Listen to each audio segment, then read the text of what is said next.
Ustadz, bagaimana ya caranya mendakwai istri yang selalu mengelak jika diberitahukan ilmu? Misal contoh sunnah, bab tentang larangan alat musik, memasang foto dan lain-lain.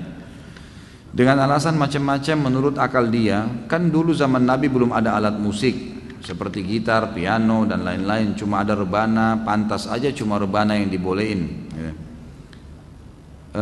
Kenapa dilarang musik kalau tujuannya baik? Misalnya ada musik bernuansa islami untuk penyampaian dakwah, bisa lebih mengena dengan musik.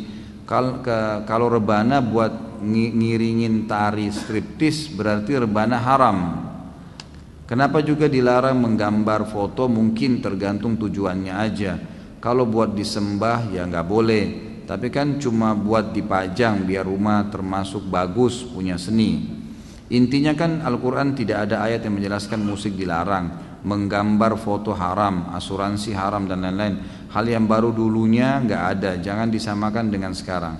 Lalu saya jelaskan, dalam Al-Quran tidak ada ayat yang melarang musik secara tegas, tapi ada isyarat di dalam Al-Quran surah Al-Luqman ayat 6. Dan di antara manusia ada yang mempergunakan perkataan yang tidak berguna untuk menyesatkan manusia dari jalan Allah tanpa pengetahuan dan menjadikan jalan Allah itu olok-olokan. Mereka itu akan mendapatkan azab yang menghinakan.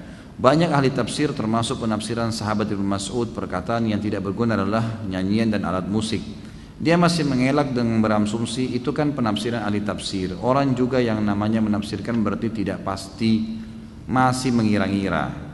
Baiklah, lalu jika saya jelaskan hadis yang lengkap dengan bukunya Rumah-Rumah Tidak Dimasuki Malaikat, Rasulullah SAW bersabda, sungguh benar-benar akan ada di kalangan umatku sekelompok yang akan menghalalkan zina, sutra, khamar dan alat musik. Hadis riwayat Bukhari nomor 5590. Istri tidak percaya hadis karena dengan alasan jarak waktu Rasulullah dengan kita kan jauh. Jadi kalau hadisnya kan perawinya orang juga bisa saja salah menyampaikan karena turun-temurun dari mulut ke mulut.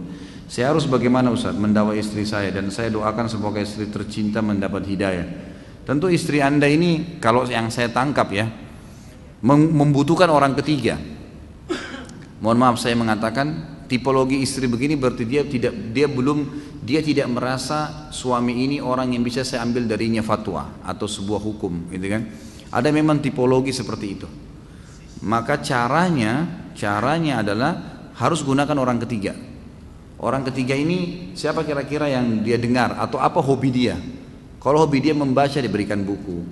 Kalau hobi dia mendengar mungkin didengarkan audio atau ceramah, gitu kan? Ya, jadi seperti itu menggunakan orang ketiga yang bisa sambil didoakan. Dan kita juga insya Allah doakan mudah-mudahan dapat hidayah. Yang penting begini, jangan pernah jenuh dalam menyampaikan dakwah. Insya Allah tidak ada. Nabi Nuh berdakwah 950 tahun pada istrinya. Tapi qadarullah waktu itu istri memang dalam keadaan tidak mau beriman, gitu kan. Memang itu ikhtiar ya. Dia tidak mau ya sudah. Allah SWT akhirnya takdirkan dia seperti itu. Itu saran saya pertama, gunakan orang ketiga. Yang kedua, cobalah jangan tumpukan saya melihat ini karena pihak si suami lebih dominan sudah paham sunnah, si istri belum. Karena terbukti perkataan-perkataan seperti mengatakan itu kan cuma perkataan ahli tafsir. Dia tidak tahu siapa itu Ibnu Abbas. Ibnu Abbas ini memang dia mengambil langsung dari Nabi SAW, gitu kan? Ibnu Mas'ud memang dia langsung sahabat Nabi yang belajar dari Nabi SAW hadis, dan dia bersumpah atas nama Allah. Surah Luqman ayat 6 itu adalah musik, bersumpah ya, jadi memang begitu. Dan coba gunakan kata-kata atau penyampaian kepada istri seperti ini sesuatu yang tegas. Jadi ini loh dalilnya, jelas haram gitu. Dan kamu harus bisa menerima karena begini. Ada tipologi istri memang yang harus dengan cara seperti ini haram jelas. Kamu mau berargumen apapun tetap tidak bisa.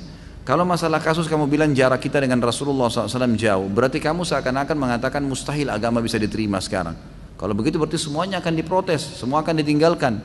Ini kan semua argumen yang disampaikan hanya karena menepis.